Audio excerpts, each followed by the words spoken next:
Hello, you golfing legends, and welcome back to another episode of the original Off Course. I'm your host, Dan Edwards, and joining me this week again is Mr. Terry Koehler of Edison Golf. Terry, it is awesome to have you back on. Well, it's fun to be back with you, Dan. It's always it's really fun to talk to you and to all the followers at Hackers Paradise because I mean the guys come up with great questions and and it's such a great engaged community. We're glad to be part of it. I took a chance this week and went down the rabbit hole of asking TH peers what questions they would have for someone in wedge design, and I was not surprised to see a lot of questions, a lot of interesting questions come back, and we'll definitely get to a handful of those. My goal is to sort of build up the kitty a bit so I could, at least chip away at your brain a bit. But we had some really interesting back and forth previous to that. So there's a few things today I'd love to center the conversation around, and I always do want to give you an opportunity to share what's going on over at Edison and how the year's gone. Okay, that's great. Well, let's just kick it off then.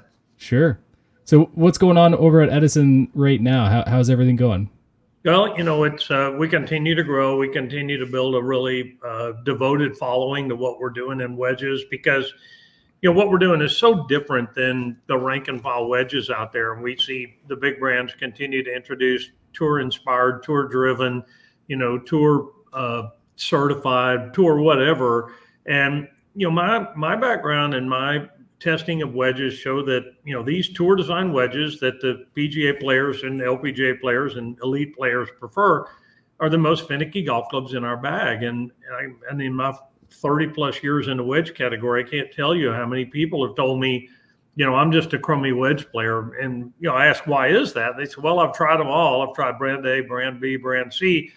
And I'm just not any good. And I always say, well, you basically tried the same golf club with 3 different sets of graphics on it or 5 different sets of graphics because wedges are the least evolved category in our entire bag and in the industry. And, just a simple, clean observation of wedges from the 50s versus now, looking at woods and irons and putters from the 50s versus now, wedges have not experienced anywhere near the evolutionary or revolutionary changes. So wedge mastery is tough anyway because every shot with a wedge is a glancing blow because of the loft. So wedge play is challenging anyway, but when we're not applying technologies to make it easier for the average everyday, the Hackers Paradise golfer, that's kind of been my drive for 30 plus years. How do I make wedges easier to hit, easier to master for the rank and file golfer who plays for fun, not for a living? Well, the problem with you sharing about a minute and a half worth of interesting discussion is you questioned, you brought up at least 5, if not more, questions that were asked, about the challenges of wedge in total. But I want to start it off, but I think this is a really interesting discussion is what is it about wedges that have been so static over the years? We've seen things like the chipper get evolved. I don't know if the chipper is supposed to be like the mallet putter of wedge design. We've seen cavity back wedges get introduced that are becoming a bit more normalized now. But what do you think it is that is either limiting the wedge space or holding back the wedge space in terms of development? Well, I think it's really a couple of different things, but and kind of the last club in our bag and in the industry that remains, for the most part, a pretty simple single piece molded metal club head.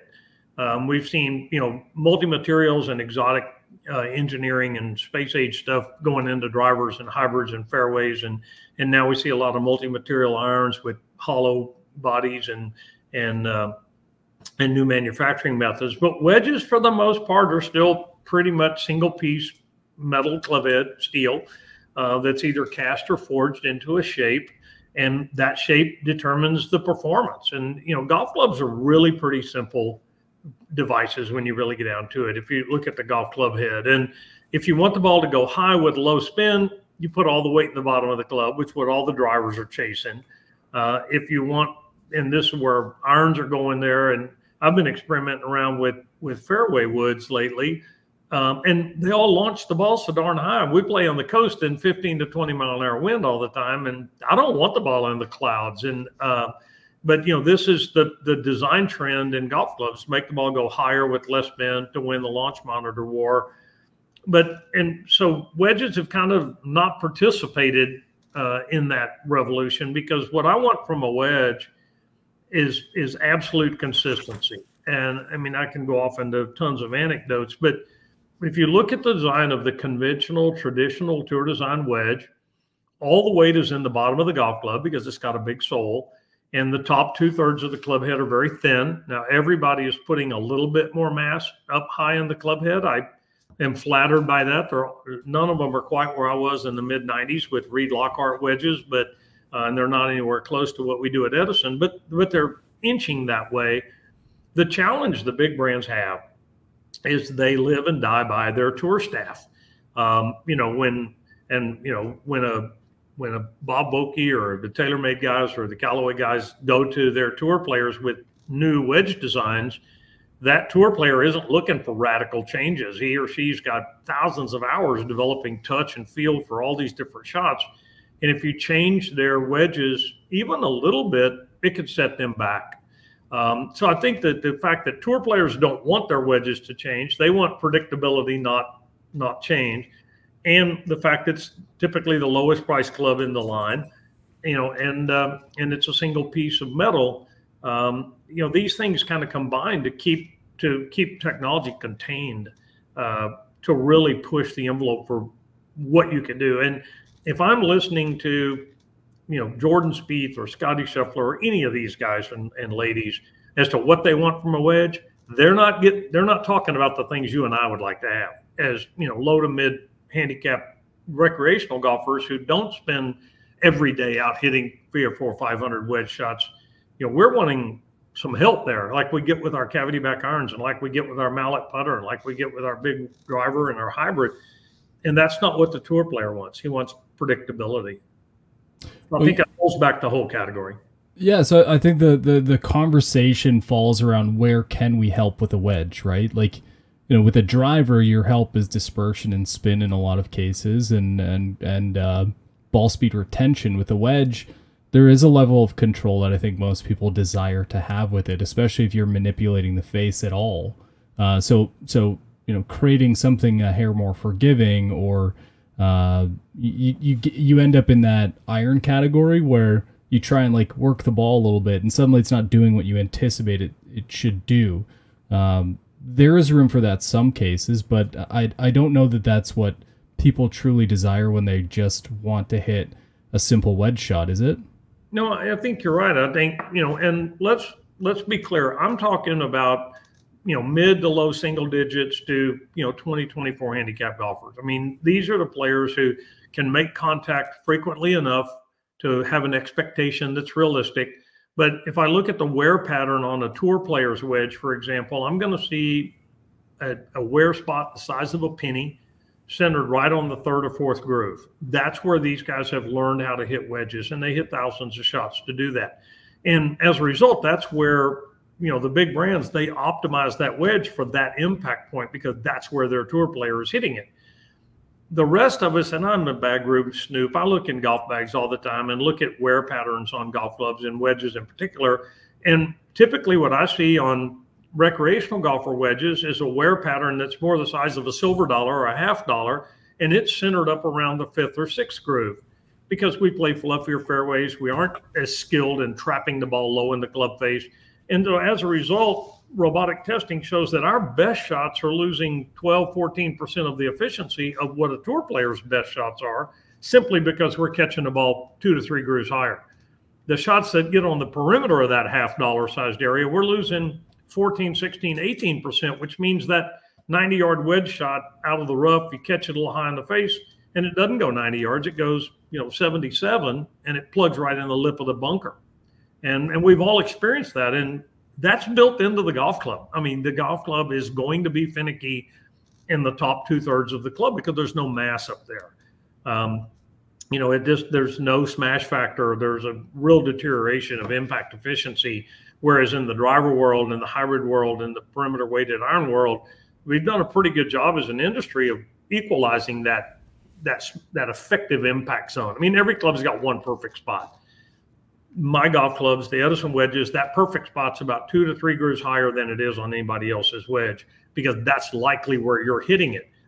I'm giving you the same margin of error low as I am high, whereas, you know, the traditional tour design wedge, I'm seeing a tremendous smash factor fall off as impact moves up the face of that golf club. So that's a pretty wild bit of feedback. There's a good image on your website. It's the CBA location of strikes on the wedge face. This is exactly what you're talking about. EdisonWedges.com if you want to go check that out for yourself, and obviously check out the products they're selling over there. But I have an interesting personal case study on this. You know, I've been a pretty solid player for a number of years, but I haven't had the chance to practice, especially wedges, as much as I used to. So when I look back at some of my older wedges, I don't really get rid of anything. It all just ends up sitting in the basement, you know, as a psycho would. So I'm looking at some of my old wedges, and there's this, like, it wasn't quite the dime size you're talking about, but it was more of like a little like triangle pattern where the bottom groove would be pretty much all clear of that dark finish, and then it would slowly come to a small point in and around like the midsection of maybe B. In the circular category, but you know, you could definitely tell that wear pattern was lower, whereas some of my newer wedges, you can see I've slowly shifted up to where the contact isn't quite as good, and I want to relate that to the overall experience, because I'm still hitting the ball pretty well, but I definitely don't feel like in those shots where I know I've caught it a little higher in the face, it just doesn't have the same amount of oomph that I used to have. You know, it comes up a little short, and this is something I've been trying to better understand. It's like, why is it coming up short like that? And I think this is a good representation of that. So I want to bring that little case study in as an overall experience to say, as a golfer who would traditionally not play a muscle back iron, they're looking throughout that lineup to see, okay, what club can I put in the bag that looks like an iron, but allows me a little bit more support, heel to toe, or a little bit higher on the head, whatever it might be. What do you say to the golfer like that who's trying to do the same thing with their wedges? Well, and that's really what Edison is all about, Dan, is that, you know, we've got 98% of the golfers that are out there playing some kind of cavity back game improvement type golf club, whether it's a multi-material modern distance player's iron, or whether it's a pure cavity back. I mean, there's a vast variety out there. And yet they're trying to play a tour design wedge that, you know, they see this guy or that guy on tour playing it, and they're not trying to play the muscle back iron. If you look at the top 10, you know, greens and regulation guys on tour, they're all playing a blade because they have the ability. I mean, these guys are unbelievable talent and skill, which is honed through thousands of hours, and they want workability in that. But the rank and file golfer, I'm watching him out there, and he's playing maybe a midweight graphite shaft or lightweight shaft, A flex, R flex. He's playing cavity back irons, playing 2 or 3 hybrids, and he's trying to manipulate the same wedges that the guy on tour is manipulating. And he or she doesn't have that skills. We just do not have tour player skills. And you know, I saw an interesting thing the other day, just how finicky the tour players are about their wedge performance, because they have so many shots they've learned. In the new Titleist Vokeys, they made a remark about that they moved the CG a 0.5 millimeter. And Jordan Spieth commented that what he really liked about that is on his gap wedge shots, it didn't have a tendency to turn over too much. What recreational golfer hits too big of a draw with their wedge shots? It's just not something that we can relate to. And a 0.5 millimeter is 4 to 7 human hairs, depending on how thick a hair you have. Mine's getting kind of thin these days. But we're talking infinitesimal, and yet Jordan Spieth could feel that. He could see that in performance. I mean, that's just insane. The other example I think that's real interesting is the greatest player on the planet right now, Scotty Scheffler. He's on a hell of a run. He's been on it for 2 years. Who knows if he's the new GOAT or if he's just got lightning in a bottle right now. He's a tailor-made staff pro. They pay him lots and lots and lots of money, give him all the R&D attention they can possibly give him, and yet they haven't been able to make wedges that satisfy him yet. He's playing Vokeys, but he's not playing Vokey SM10s. He's not playing SM9s. He's playing SM8 Vokeys, wedges that he has been familiarizing himself with for 5 years, because even the change from the 8 to the 9 and the 9 to the 10 was too much for him, even though it's almost invisible to everybody else. So you have this thing where Jordan Spieth said that 0.5 millimeter gave him something that he wanted, and Scotty Scheffler going, "That's too much for me." And we can't fathom what these guys can do with wedges, and to try to play their golf clubs is insane. And I use the old definition of insanity. You buy the same tour design wedges over and over and over, and you complain your wedge game doesn't get any different. Well, you're not doing anything different, so you're not going to expect to see dramatically different results. And to your point about what wedges look like, what we all care about is how does that club look when we set it down behind the ball? How clean is the leading edge? How clean is the profile? That's the first thing you do, right? You set a club down to see if it suits your eye. So we've kept a very traditional profile. But one of the challenges of doing what I've done in wedges is they don't look like any wedges you've ever played. But I'm trying to give you performance you've never seen before, and I can't make it look the same and work different. That just, the big drivers don't look like that persimmon I grew up with either, but I'm sure glad they don't, right? Yeah, those are a little scary. I'll admit that. I also think, for the most part, people recognize this in just a more finite sample size. And not to say that we're all, Scotty Scheffler or Jordan Spieth out there, but I think it's pretty evident when you hit someone else's wedge, or you go and hit a bunch of different wedges, try them year over year, there are fundamental changes to them, and based on where the weight location is, the CG, there's a definitive difference. And I don't personally believe that one wedge is another man's, or one wedge is another wedge is another wedge. I think there is the right setup for everyone when it comes down to those finite things. And it's not a matter of can you play each wedge? Probably you can. But I believe there's a style out there, a weighting out there that works for everyone. It's a matter of finding that, and then supporting your misses, obviously, which is, I would assume, one of the biggest concerns. Well, and there is a tremendous similarity in the wedge category, and there are some nuanced differences. If you look at every wedge on the market today versus 7 or 8 years ago, they're all a little bit thicker in the top half. But when you move as much mass as I've moved in the Edison wedges, it changes launch, it changes spin, it changes trajectory, it changes overall distance. And for a player who makes their living in this game, that's probably too much. For a player who's trying to go from a 12 to a 9, or a 9 to a 5, or a 5 to a 3, or a 24 to a 19, I've helped them as much as I can possibly help them. Wedges still require skillful execution, as does every club. I've always been a very candid person about there's only so much a golf club can do. And that is, if you're reasonably on plane and you're reasonably on path and you hit it reasonably close to the sweet spot, then I can help you with weight management. But if you hit a foot behind the ball, you hit it in the eyebrows, I'm sorry, I'm a golf club guy. I can't help you there. That's a technique issue.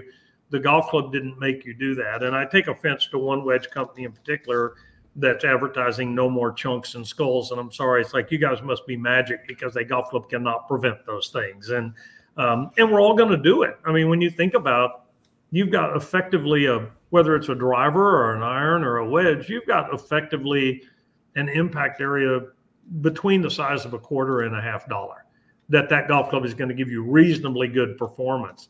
And you're going to take that $0.25 or $0.50 size spot and you're going to put it behind your head, and then you're going to deliver it back to the golf ball squarely in 0.2 of a second. And, it's kind of like Rob Williams' spiel on golf in Scotland. It's like, you're really going to think you're going to do that, huh? And this is a very difficult game we play. And what was the old saying about playing a game with tools ill-suited to the purpose? And, this is a challenging game. So, but what all I can try to do as a wedge designer is to engineer that golf club so that your perfect shot doesn't matter what wedge you hit. If you hit it perfect, it's going to be perfect. I'm trying to mitigate the variation off of that as you move away from perfect, a 1/4 inch, 3/8 of an inch, 1/2 inch higher in the face, more toward the toe. My goal is different than, what the guys at Titleist or TaylorMade or Callaway are trying to do. They're trying to create wedges that their tour staff raves over, and I'm trying to create wedges that the 12 or 20 handicapper is raving over. That might be my new strategy for golf is just get reasonably close. Yeah. I mean, you know, and I think the hardest thing, I mean, I've been very blessed. I'm 72 and a half and still play to a low single digit, still play the men's regular tees, but I can feel my distance is going, and it puts more pressure on the wedge game. And you know, I mean, let me tell you, 72 is different than 52 and 42, and probably you're in 32, but let me tell you, it's different. It doesn't get easier. And, but you know, most golfers are out there trying to have fun. And in this game, what's fun is hitting the ball further down the fairway and closer to the hole and making some of those putts. And that's what fun is in golf, right? So, yeah, I'm on board with that. I think getting the best product in your hands and really seeing what you could do with it is a fascinating approach to the game. It's certainly not working against you, but I also think it plays into one of the other questions you brought up during our pre-show discussion, which was just effectively admitting or realizing that the wedge game is incredibly challenging. And you know, there's you can watch all the tricks and tips and code breakers and all that and try and solve it, but in reality, I mean, wedge play is incredibly precise. Why do you think that is? well, I think there's a couple of different reasons. One is, I think if you look at the golf club, and you know, I'm just going to pull a wedge up here. So you have a golf club. This is a 55-degree wedge. So every shot is a glancing blow. You know, if I've got a 7-iron or a driver, I mean, I'm getting a pretty direct blow to the back of the ball, regardless of where I hit it. But as I increase the loft of the golf club, this is now a more glancing blow, and it requires more precise impact than, let's say, a 7-iron does to get acceptable results. And if I let the club head pass my hands a little bit, I have really accented the glanciness, if you will, of that blow. And so the ball wants to slide up the face. If there's any matter or moisture, it compromises the coefficient of friction, my ability for that face to grab that golf ball and deliver results. And then the other thing, I think, is our expectation, Dan. I mean, if you've got a 105-yard gap wedge shot, 30 or 40 feet is not very satisfying to you. But if you're out there with an 8-iron, that's not a bad shot. 30 feet, 40 feet, if you're a recreational player. And so I think that our expectations get more demanding with wedges. And when we have a wedge in our hand, one of two scenarios: either I've got a really good scoring opportunity because I hit, a good drive on a short par 4, I hit, I'm up close on a par 5, or I need to save this par bogey because now I'm in a little bit of trouble. So either of those, I'm putting a little more pressure on myself than maybe I did off of the tee, or maybe I did out of the fairway with that 7 or 8-iron approach shot. So I think that's part of it. But a big part of it is, we've got the shortest club, the heaviest club. It's harder to load that shaft properly and have it unload. It's harder to keep your hands ahead of that club head through impact, because when you start down, that heavy head is getting a lot of centrifugal force. So I think the number, 1 or 2 things that I see most golfers struggle with their wedges is they try to hit them too hard. And you'll find that slowing down to what you feel like is an 80% swing will give you more consistent contact, and you really won't lose distance. And then I think golfers are way too right-handed, and that causes you to flip that club head. And higher handicap beginner golfers, I see that they can't grasp the fact that you cannot hit up on a golf ball. It's sitting on planet Earth. You cannot hit up on a ball. You've got to hit down on it. And I like working with people that are new to the game. And one of my favorite kind of things I like to tell them is, this club is a wedge. Think of it as exactly that. You want to wedge the club head between the ball and the earth. And the loft will make the ball go up, and the bounce will make the club not dig. It is a wedge. Quite literally, that's what you're trying to do, is wedge the club head between the ball and the ground. So I think one of the hardest challenges I have when I switch to, when I go different golf courses or different states to play, is the amount of grass type that I experience, the style of the turf as it is above the ground. So like here in the Midwest, we get a fair bit of bent that allows the ball to rest above the ground. And then you go to somewhere like Texas where everything's like right up against it and firm. And Then you go to Florida or the Carolinas when it's a little soggy and it's firm, it's up against the grass, but then it just gets deleted as you try and swing through it. Like the turf interaction, and then let's add in the green interaction, and then let's add in potential moisture or grass depth. Like the amount of variable in a wedge game to me is one of the more challenging things to score. And it's not to play well. Like you can still hit good shots, but the point being the precision that's required from a wedge to support a really good game or your good game. I think we all lean on that pretty hard. So this does tie into one of the questions that the THPers had that ask whether or not it's realistic to have the same set of wedges go every place that they go, every condition they're in. And I believe the Edison perspective there is absolutely.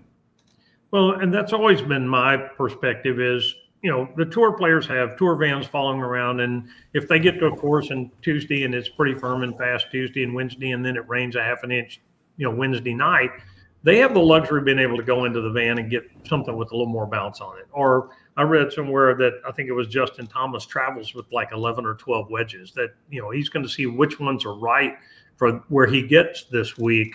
And, the recreational golfers, like I'm dropping a couple of $100 a club. I've got, $600-800 worth of wedges in my bag. They only not have to handle every course. They've got to do it season in, season out for 2 or 3 years before I'm willing to replace those. So, we have a lot of demands on our wedges that maybe the advanced player with a, bottomless pocketbook doesn't have. And I created this sole. We call it the Koehler sole now. It's been the dual bounce sole. It's been the V sole. And I put a high bounce in the front of the sole and a low bounce in the back. And what I'm trying to do is to create a sole that has the widest range of versatility to different turfs and different grass height and different moisture conditions as I possibly can. And I've always been kind of a heretic, if you will, about this notion of bounce fitting. And I think it's a lot easier to fit bounce for Scotty Scheffler than it is for the 12 handicapper. But he knows what kind of fairways he's going to encounter, and he pretty much knows exactly the size divots he's going to take. But I've always said, yeah, I can fit your bounce. What is your next wedge lie going to look like? Well, nobody knows that answer. I mean, I look at my golf course, and the first wedge is going to be my approach on number one from somewhere between 90 and 110 yards. And I'm going to, in a 10-yard swath, I'm going to be in a wet packed bunker or a soft part of the bunker. I'm going to be in, a 2-inch rough or a tight cut fairway or a bare lie. And that's all with a 10-yard range. So what bounce do I need? I don't know which one of those I'm going to have on my first wedge swing of the day, and it could be any of them. And so what's always driven me is how can I take this bounce and grind confusion out of it and just give you a sole design that's going to be really good most of the time, pretty dang good almost all of the rest of the time. And the one line, I'll be the first to admit, the hardest shot in all of golf is the super fluffy bunker shot. Because that bunker sand, that super fluffy sand, we've seen it, and it doesn't offer any resistance. And unless you have a massive sole on the golf club, which is why you don't see fluffy sand on the PGA Tour. I mean, those guys get to play perfect bunkers week in, week out, and they're magical out of them anyway, but they're not having to go practice 9 different sand textures that I can see on my golf course and around a golf. And, we have a par 3 number 7, and the bunker that's left of the green low, it's right close to the water table. It's always wet packed sand there. But if you miss the green right, you're in a pretty nice bunker with nice, 1.5-inch fluffy sand. Well, what kind of bounce do I need on my sand wedge? I don't know which one of those 2 bunkers I'm going to be in, right? So what I've always chased is to try to say, how can I just improve the versatility of the sole?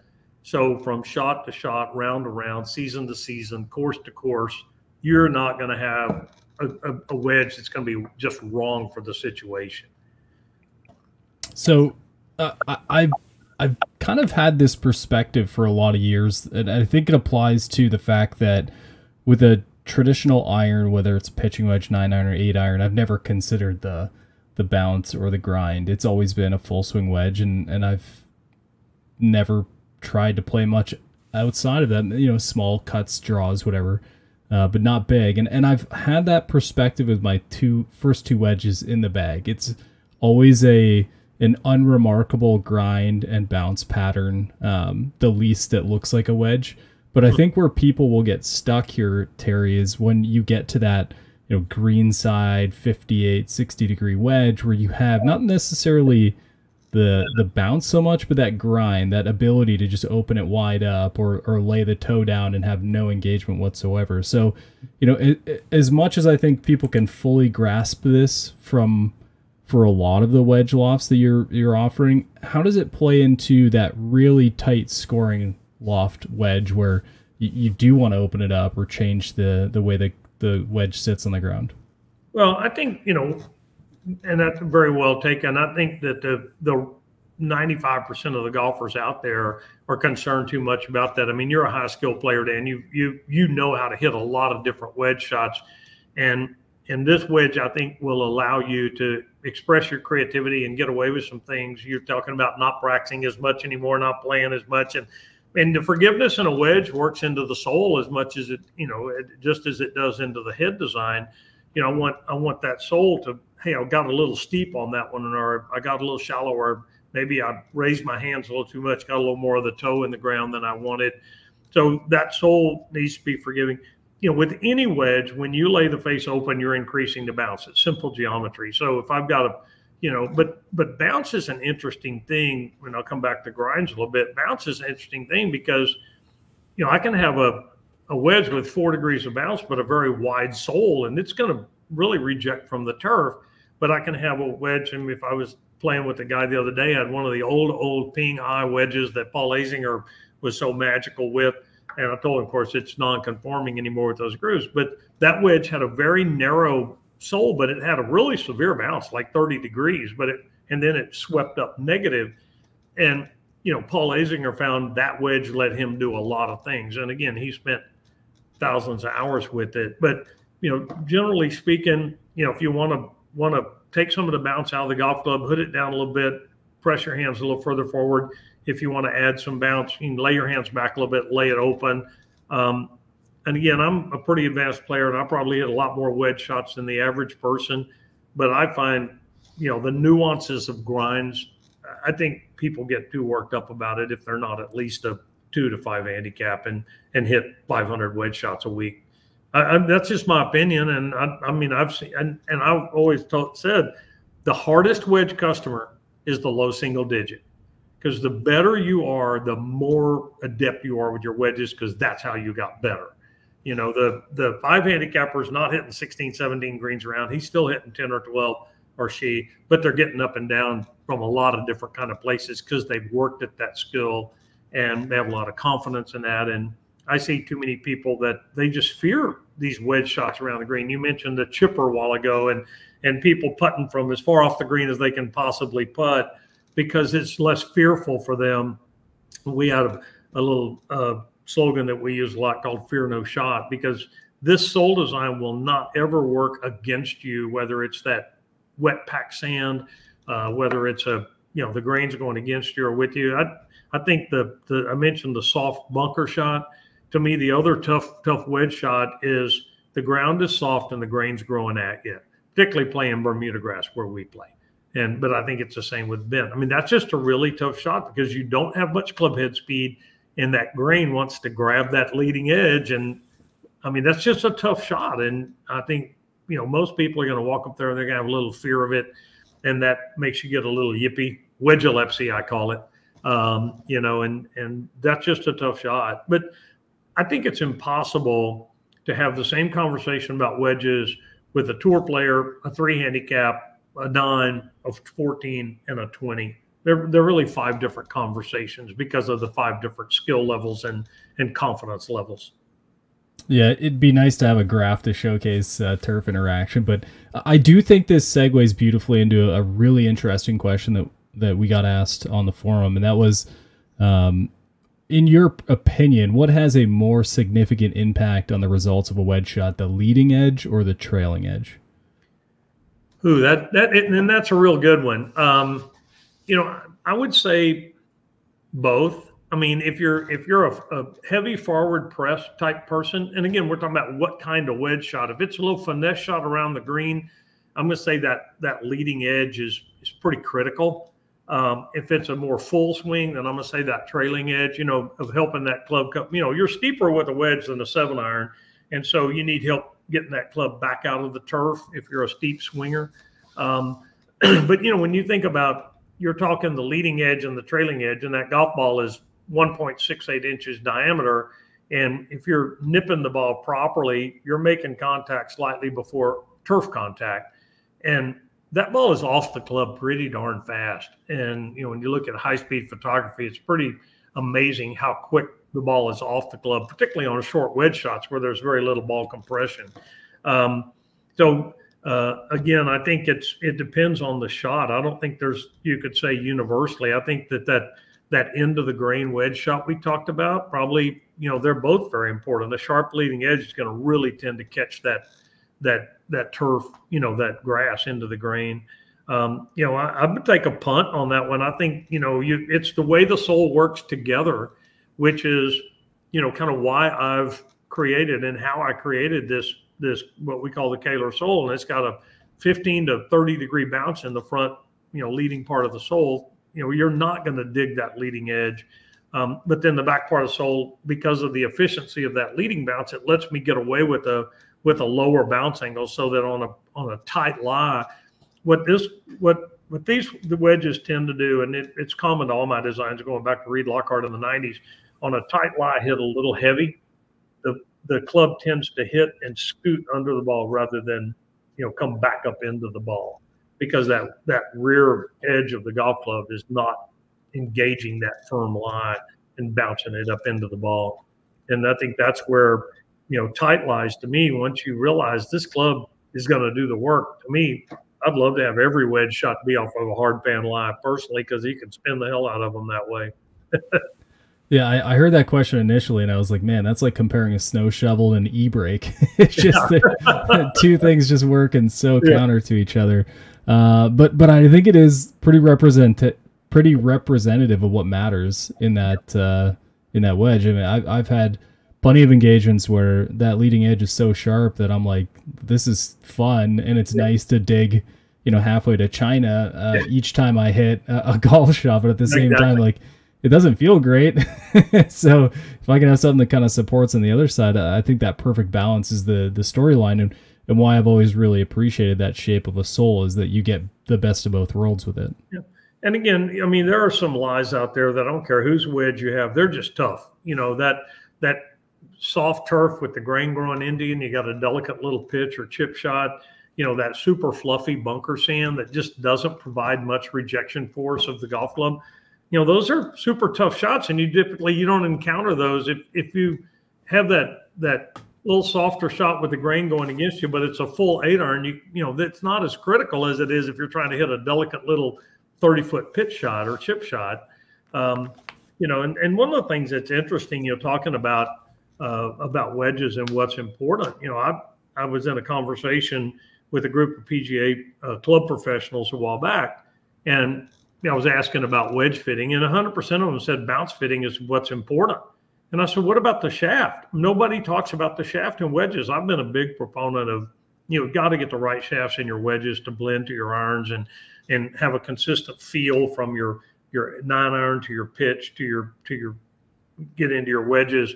Those clubs need to balance the same. I can't tell you how many people I run into that have 60 and 70 gram graphite R-Flex, A-Flex shafts in their irons, and they're packing around these 115, 130 gram steel shaft wedges, and there's such a massive disconnect. There's no way they can have, similar feel and performance.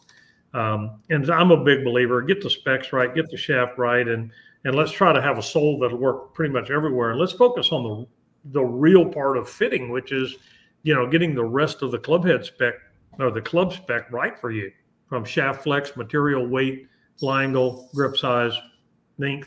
Those things are as important in wedges, if not more so, than any other club. I had some other questions teed up, but there's something that's just been eating at me since the start of our recording today. You had mentioned winning the launch monitor war. And I've always found this is such a fascinating component when you start to talk about wedges, because you're not going to win a launch monitor war with a putter, right? Like that's just not realistic. Can you win a launch monitor war with a wedge? I have I have great challenges with the idea of trying to fit wedges indoors. Back to the sole thing. I think to really evaluate whether a wedge is going to work for you, I think you have to get it out on the course you play or courses, hitting the shots you face, the chips, the pitches, the bunker shots, the approaches, the mid-range 30 to 70-yard wedges. And that club has got to prove to you that it's really going to help you through this range. I mean, I can go in a launch monitor and hit drivers off of a tee, and I can probably get a pretty good fitting. I can go into a hitting bay, a fitting bay, and hit 7-iron after 7-iron and with different shafts and different heads, and I can probably get a pretty good idea of which club is going to work best for me. But I do not believe I can do that with wedges because, I mean, it's not a full swing environment. And I've been to a jillion, probably not quite that many, but a lot of demo days. And it's amazing how many people pull a wedge out of the bag and just immediately start making full swing. I'm saying, but in a round of golf, how many full swing wedges do you make versus the little delicate wedge shots? If you pull one of your 3 wedges, let's say, out of your bag 10 times in a round, probably 3 of them are going to be full swings and 7 of them are going to be something other than that off of some challenging lie or challenging distance and in-betweener. And I don't think you can evaluate that. And if you can get outdoors with a pro, with a launch monitor to kind of see what the numbers are, but unless you're comparing one to the other, what do the numbers mean anyway? I mean, do you really know what a 38-degree launch looks like compared to 41? No, but I really like the way that one flew. But what did it do when it interacted with the turf on the green end of that shot? You told me my RPMs and all that doesn't mean anything to me. What did the ball do, into that green? I want to see that action, in my scoring clubs. And, it's one of the things, and shameless plug, but that's why we sell every Edison wedge with 100% risk-free trial. We want you in your bag for 30 days. Don't go hit 10 balls on the range and decide if it works for you. Certainly don't go hit some off of a mat. Go put that golf club in the heat of battle and see what it does off of different turfs and different kinds of shots. And whether it's our wedge or anybody else's, if they won't let you take the one you're trying to buy to the course to try it, I wouldn't buy it. It'd be like going to a car lot and you're going to shop for a pickup, but they won't let you test drive anything but a 4-door sedan. Same brand, but, I don't know if that's going to do my job. I want to test drive the one I'm thinking about buying. And I just feel like letting people try the wedges we make for them is the way to do that. So you feel pretty strongly about that. And I can understand why. There's a lot of engagement in the turf, as we've already discussed. Your point of engaging with your green, not a simulated green, is definitely a crucial piece of the puzzle.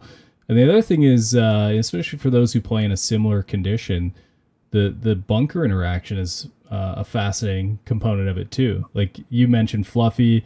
We play him fairly firm here. Mostly, it's getting better. Shout out to the guys, but it sort of forces you to really get that full depth of benefit of that wedge to be able to put it in play and see how it relates to your golf game and where you need it. Well, exactly. And I've been around with one of the other communities online, and they're wedge testing, and they test everything indoors off of a mat. And that means that every wedge, the impact is contained to the lower third of the face. And when you hit every shot down around third or fourth groove, I'll be the first one. It really doesn't matter what kind of wedge you play. If you can hit everything on the third or fourth groove, just pick anything you like because they all perform about the same, ours included. And so my argument with them was, and they said, well, it's fair because we're testing everybody the same. I said, it's fair, but it's not realistic. It would be like if you decided you're going to do your next driver test off the deck. Okay, it's fair because you're testing every driver off the deck, but it's not realistic of how we hit drivers. So, fair doesn't mean realistic. Fair just means, it's like saying, hey, we're going to run the Indy 500 in reverse this year. Well, yeah, it's fair, but it's not very realistic that we all have to drive in reverse, So, I went round. I said, look, I'm not going to participate in wedge testing because it's not realistic. I mean, I have people hit wedges, and the way I like to compare wedges is to have them hit a dozen shots off of 3 or 4 different turf conditions, get over on the edge of the range where I can hit a nice fairway cut. I can hit one over here in the rough tucked down. I can hit one a few in the rough perched up. I want to see a realistic impact pattern on the face and then look at downrange dispersion. And that's what wedge play is all about. As I hit 12 wedge shots, how close together were they downrange? And what I'm looking for is to tighten that dispersion, because that's what I'm dealing with as a golfer, is trying to break 90 or 100 or 80 or par. It's, how consistent were my wedge shots in distance? Was I 30 feet long and 30 feet short all over the map? Because that's not very good wedge play. 30 feet long or short's a nice 6-iron shot, but it isn't a very good gap wedge shot. I've had a couple wedge hard pan shots this year, and I'm starting to understand why I don't want to test in a launch monitor condition. Yeah. It's just not conducive. It's like reading some of these tests where it says, well, we tested 128 mile an hour with this 5 hybrid, and this was the best. It's like, okay, how many guys you know out there? Too, right? How many guys you know out there are swinging 128 with a hybrid is kind of the point. Like, it has to be practical application. If it's not, then what are we really doing?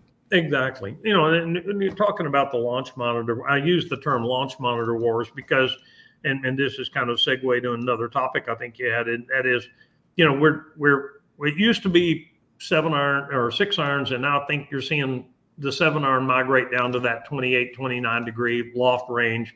And if you're in the hitting bay and you're making the shortest hitting 7-iron, you lose. I mean, it's just, golfers are not going to opt for the 7-iron that's 9 yards shorter because it's 2 degrees, 3 degrees weaker.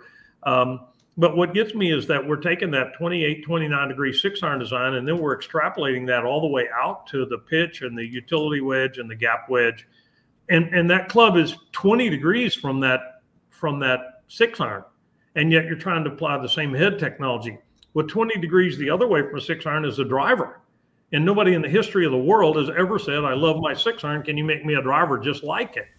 And so from a 29 degree 6-iron down to a 9 degree driver, in that 20 degrees, we probably have our iron design, maybe a driving iron, then a hybrid, and then a fairway wood, and then a driver. We have 4 or 5 degree completely different head designs to optimize ball flight and performance at 13 degrees and 17 degrees and 19 degrees and 23 degrees.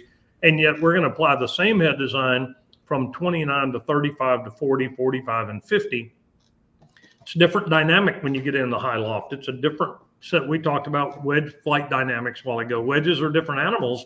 When you get into that over 40 degrees, you're in a totally different world. You're looking for distance consistency, repeatable launch, repeatable spin, and repeatable carry distance. Whereas, like I said, that 6-iron that's 30 feet long or short's okay. That gap wedge that's 30 feet long or short really wasn't a very good gap wedge shot. We have this debate a lot on THP, and it effectively says that, you should be looking for something that supports your game. And if it doesn't, then what you're reading might not matter. Right. You can read a review of a muscle back, but you have to be practical and understand that it should be a representation of what it would do for you. Certainly learn the benefits of it all, but you need to live in the world of reality, which is your golf game. And unfortunately, the wedge is one of those places where you can't hide much. You get out what you put in, and there are very few designs out there that will totally ignore that. I appreciate that your group over there is really focusing on the support of what do we call it, a reasonably close rather than precision instrument. It makes a lot of sense, and I think golfers should at least consider it. If not, take full advantage of the opportunity to play for 30 days with full satisfaction. There are other things I want to talk about today, Terry, but as we often do, we got a little long-winded, and our time is almost done. But I did want to give you an opportunity one more time to focus on something I think means a lot to you, which is the shaft fitting that goes into it, and just give people an idea over at Edison what's available for shaft options and why it matters. Well, I'm always been a huge proponent of shafts. We are primarily a KBS company. We offer a full range of KBS steel and graphite. We build probably 10% of the clubs we build on things from all over the marketplace. And if a shaft is available in the market and you like it, we'll build your wedges on it. I think in general, my shaft philosophy on wedges is let your wedge shafts be as close to your iron shafts as possible in weight, maybe 8 or 10 grams heavier at the most. I mean, I personally play a KBS 70 in my irons. I play the 80 in my wedges. Just have a little more in my higher loft wedges. But I think just a little more mass in my hands, is more conducive to precision around the greens. Match the material, match the weight. And if your wedges are really mismatched from your irons, it's costing you strokes. It's costing you touch and feel and performance.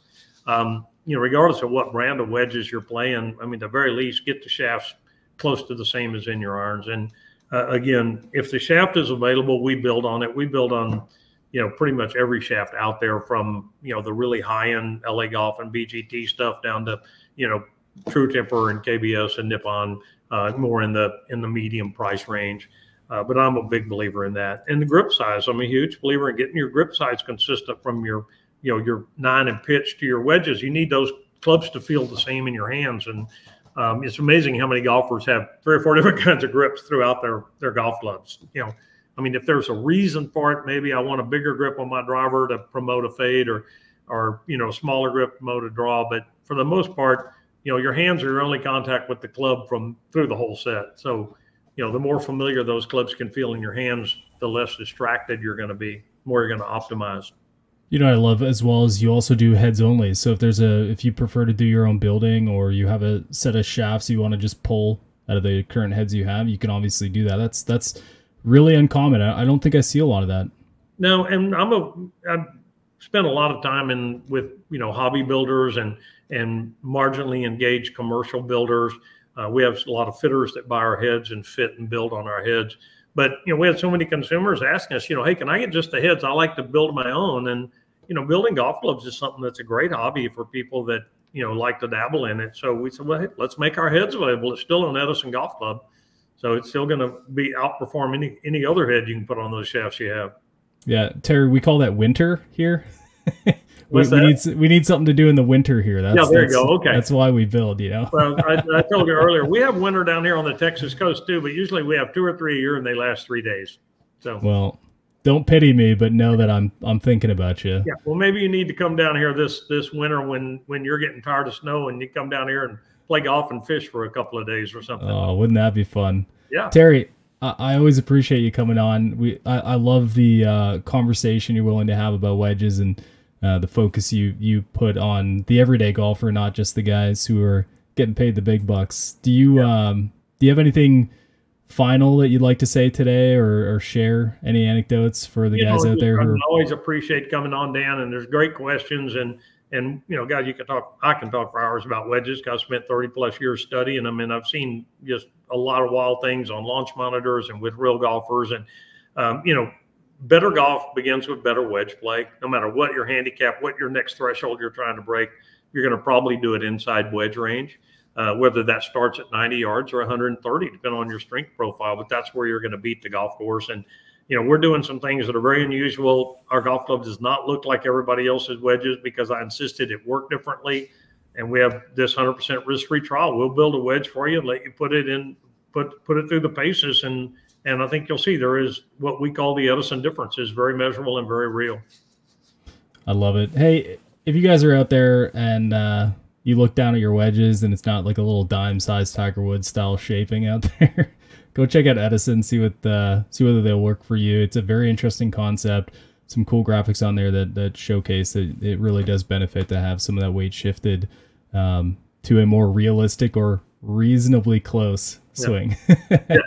So Terry, thank you, and everyone out there, if you are playing golf this weekend, have fun. It's almost fall here in Ohio. I guess it kind of is, but I'm counting down the days to misery, and I'm not looking forward to it. But hopefully, we can entertain you. Yeah, I've never heard it put that way. The days to misery. I like that, Dan. Sorry you have to deal with it. It's all good. Hey, I'll catch you guys next week. All right, thanks.